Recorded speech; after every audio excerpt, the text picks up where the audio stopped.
All right, let's jump into another deep dive. Today, we're going where privacy is king, the world of Signal. Okay. Now, you've probably heard about this super secure messaging app, Right. especially with all the stories about it and crime lately. Mm-hmm. So we've got some pieces of this article. Signal, the encrypted messaging app used in dark web crimes. It's going to be a wild ride. Oh, yeah. The history, Yeah. the Reread difficult questions, For sure. an app that's basically unbreakable. What I think is so interesting about Signal is how it's all about trust, or really the lack of it. Okay. The guy who made Signal, Moxie Marlinspike. Hold on. Yeah. Moxie Marlinspike, is that like a stage name? Well, his real name is Matthew Rosenfeld, Oh, okay. but Moxie Marlinspike definitely makes it more mysterious. Right. And it kind of shows what he made. Okay. See, his life wasn't exactly normal. Taught himself to code, moved around a lot, even had some trouble with the law. Oh, All that made him really not trust authority. so he used all that to make an app that's like a privacy fortress. Exactly. Yes, day. And Signal's journey is a story itself. Yeah. It wasn't an overnight thing. It came from open source projects like TechSecure and Redphone. Okay. Slowly got a reputation for being the place for safe communication. I see. But here's the crazy part. The tech behind Signal, it was so good, Yeah. so groundbreaking, that even giants like WhatsApp and Facebook noticed. They actually used Signal's encryption in their own stuff. Wait, so billions of people have been using Signal's tech without knowing? It really shows you the power of open source Yeah. and how one person's vision can change things. Wow. And then, of course, there's Edward Snowden. Oh, great. When a guy like Snowden, known for whistleblowing and all that, Yeah. backs Signal, it's huge. It's like the ultimate endorsement in the privacy world. Totally. But here's where it gets kind of tricky. This same security, it's attracted some bad guys, too.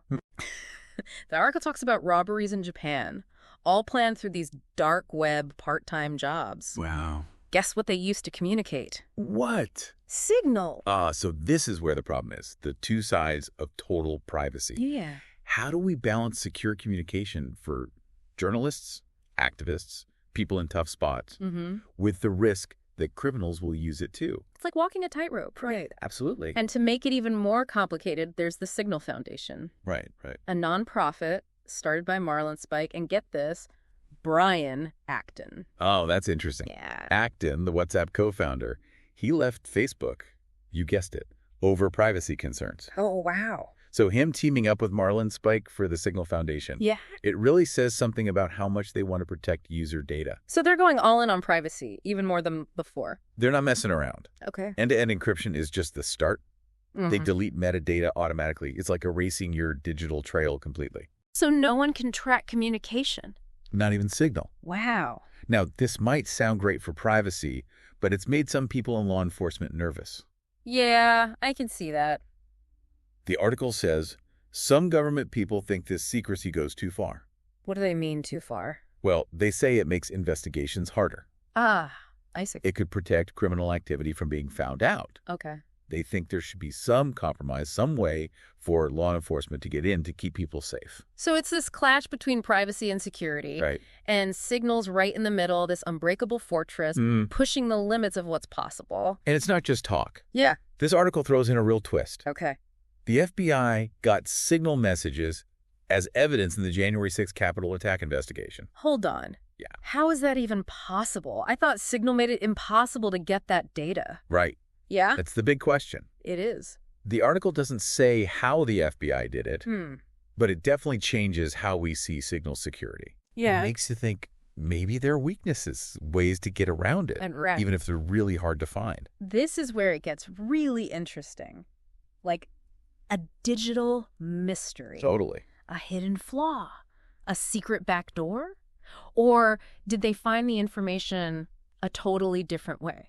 It's like peeling back layers of a digital onion, and we're just getting started. It's a real head-scratcher, isn't it? Yeah. It shows you the back and forth between people making privacy tech Mhm. and the folks trying to crack it. Right. But let's not get too lost in the technical stuff. This whole Signal thing, Yeah. it brings up a much bigger issue. Okay. Something the article calls surveillance capitalism. Ah, yes, surveillance capitalism. Yeah. I've heard that term, but honestly, I'm not really sure what it means. Think about it this way. Mhm. Companies like Google and Facebook, They're all about data. Right. They collect tons of info on us, what we do online, Okay. our likes and dislikes, who we talk to, and they use this data to show us ads, tailor our online experience, even influence what we decide. Okay, that part I get. But what's the surveillance part? Well, some people say that all this data collection, this tracking of everything we do online, is basically surveillance. And it's not just about ads. This data can be given to governments. Whoa. Used to figure out our political views, even sold to other companies. Really? Without us knowing or agreeing. So is Signal like fighting back against all this? Exactly. Signal is saying no to this loss of privacy in the digital age. It's saying we can talk without being watched, without our data being taken and used. I see. And with the Signal Foundation leading the way, that message is even stronger. You mentioned Meredith Whittaker before. Oh, yeah. She's the president of the Signal Foundation now. Okay. And her background is really important here. In what way? She left Google because she felt they were using data the wrong way, adding to this whole surveillance capitalism problem. Wow.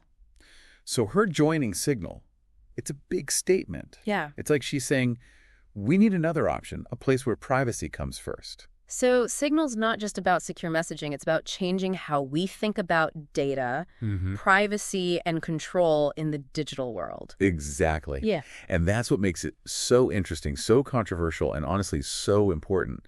Yeah. But let's not forget the human side of this. Right. We've talked about the tech, the ethical stuff, the big picture. But Signal is used by real people. And not just anyone. Right. Right. Think about journalists in dangerous places. Yeah. Using Signal to protect their sources and talk safely. Okay. Think about activists planning protests. Right. Using Signal to coordinate without being watched. Think about people living under oppressive governments. Yeah. Using Signal to speak freely, to connect with the outside world. And then there's the other side. Yeah. The criminals using Signal to plan their crimes, hide their tracks, and avoid the police. It's a constant struggle, finding a balance between giving privacy to those who need it most and stopping those who would abuse it. Yes. There's no easy fix, no solution that fits every situation. So what do we do? What's the takeaway from all of this? That's where you come in, listener. We've looked at how Signal started, its unique way of handling privacy, Right. the ethical questions it raises, and the whole world of surveillance capitalism. It's a lot to take in. Yeah. But that's the point of a deep dive. It's not about giving you all the answers. Exactly. It's about giving you the tools, the information, the different viewpoints, so you can figure these things out for yourself. And to help you with that, I think we should leave you with something to think about. Okay. Something to ponder as you keep exploring this fascinating topic. A final thought, so to speak. Exactly. And here's the question I want you to consider. In a world that's more digital every day, Yeah. where our lives are so connected to technology, how do we find the right balance between personal privacy Right. and the need for security and accountability? It's a big question. It is. One that will keep challenging us as technology changes and our relationship with it grows. It feels like we're in the Wild West of the internet, right? Yes, totally. This whole fight between personal freedom and keeping everyone safe. Right. And tech, especially something as strong as Signal, just makes those arguments louder. It does. It makes us ask tough questions. Yeah. Can we really have total privacy when technology can be used for good or bad?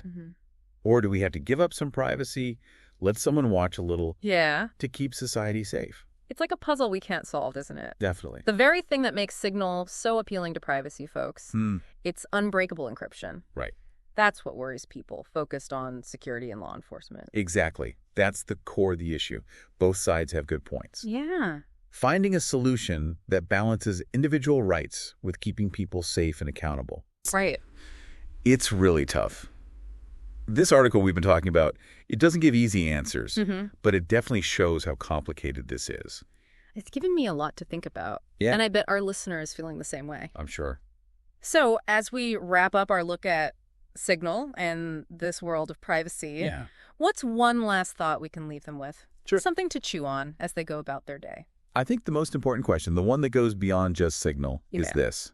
How do we, in this increasingly digital world, find that sweet spot between personal privacy and the need for security and accountability? Right. Because let's face it, our lives are only getting more connected to technology. That's a great point to end on. No easy answers, but it's a question worth thinking about. To our listener out there, we encourage you to keep digging into this. Look at the different sides, form your own opinions, because in the end, figuring out the future of privacy and how it works with security is a conversation we all need to be a part of.